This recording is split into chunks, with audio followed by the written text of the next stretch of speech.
पंजाब के बाढ़ को लेकर दो पार्टियां भिड़ी। पीपीपी और मुस्लिम लीग नवाज के नेता भिड़े। पंजाब पर कुछ बोला तो उंगली तोड़ देंगे। नमस्कार, मैं हूं आपके साथ सपना दानो। स्वागत है आपका हमारे चैनल एनएमएफ न्यूज पर। पाकिस्तान सियासत के दो सितारे इस समय चमक रहे हैं और भविष्य में दोनों में से कोई ना कोई पाकिस्तान का पीएम जरूर बनेगा। हो सकता है कि दोनों बन जाए, क्योंकि एक नवाज शरीफ की बेटी है जो इस वक्त पंजाब की सीएम है, जिनका नाम है मरियम नवाज, और दूसरे हैं बिलावल भुट्टो जो पीपीपी यानी कि पाकिस्तान पीपुल्स पार्टी के युवराज हैं।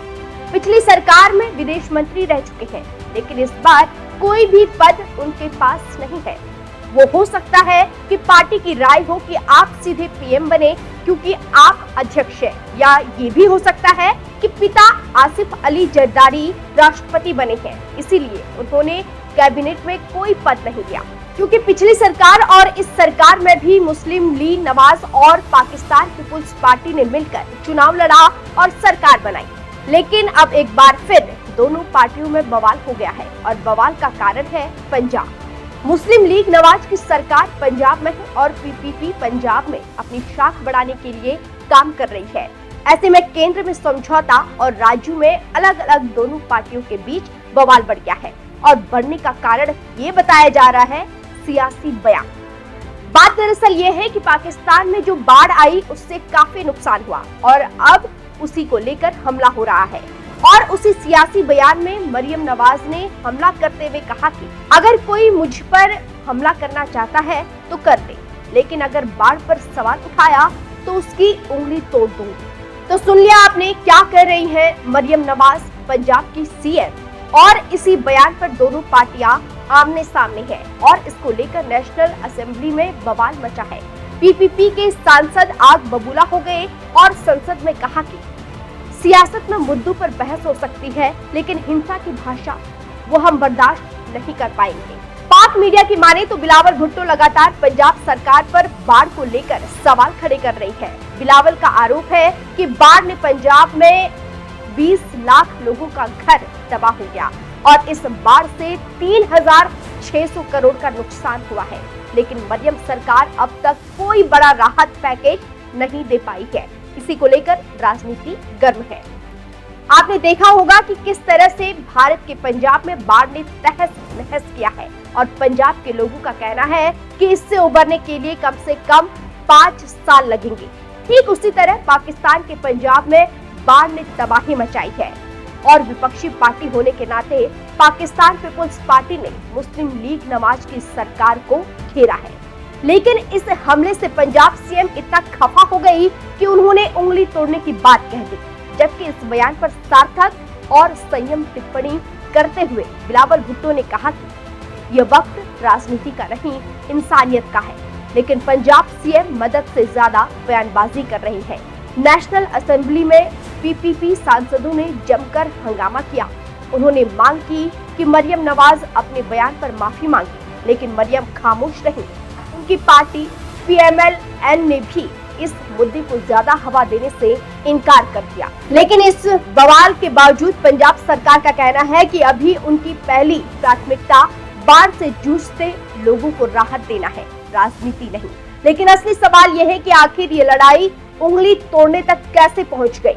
पाकिस्तानी मीडिया की माने तो ये जो कैट फाइट चल रही है उसका कारण 3 बड़ी वजहों में छुपा है। पहला है फंड।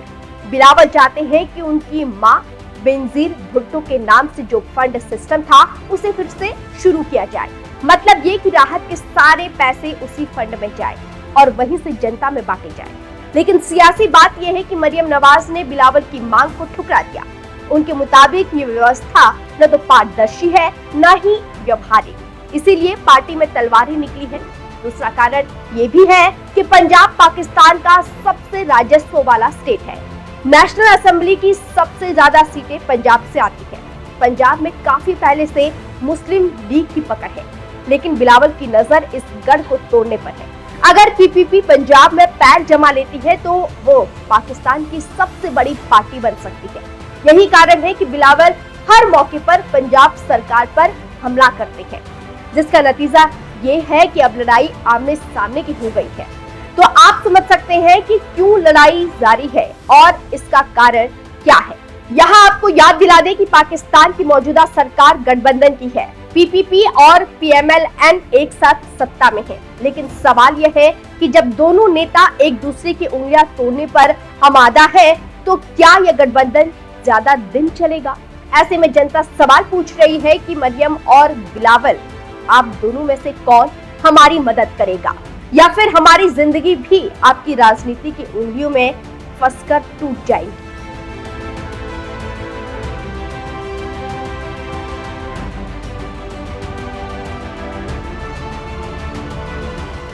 कहा गया कि हम वॉकआउट कर रहे हैं, मरियम नवाज शरीफ माफी मांगे। भाई मरियम नवाज शरीफ क्यों माफी मांगे?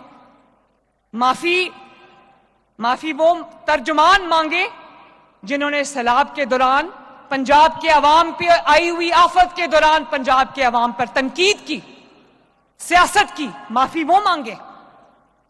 और मरियम नवाज ने अगर जवाब दिया तो अपने लोगों का जो हक है उसके लिए उसने आवाज बुलंद की ली, और उसके लिए मरियम नवाज शरीफ कभी माफी नहीं मांगेगी।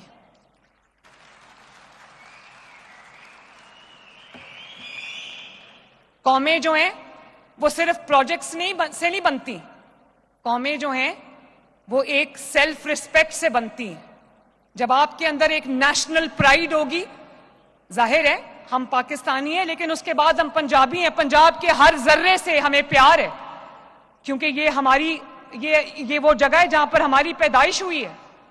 इसके एक एक कोने की हिफाजत, इसकी एक एक कोने की तरक्की की जमानत और इसके अवाम की सेल्फ रिस्पेक्ट की जो हिफाजत है वो भी मरियम नवाज शरीफ की जिम्मेदारी है। कहा गया कि हम वॉकआउट कर रहे हैं, मरियम नवाज शरीफ माफी मांगे। भाई मरियम नवाज शरीफ क्यों माफी मांगे?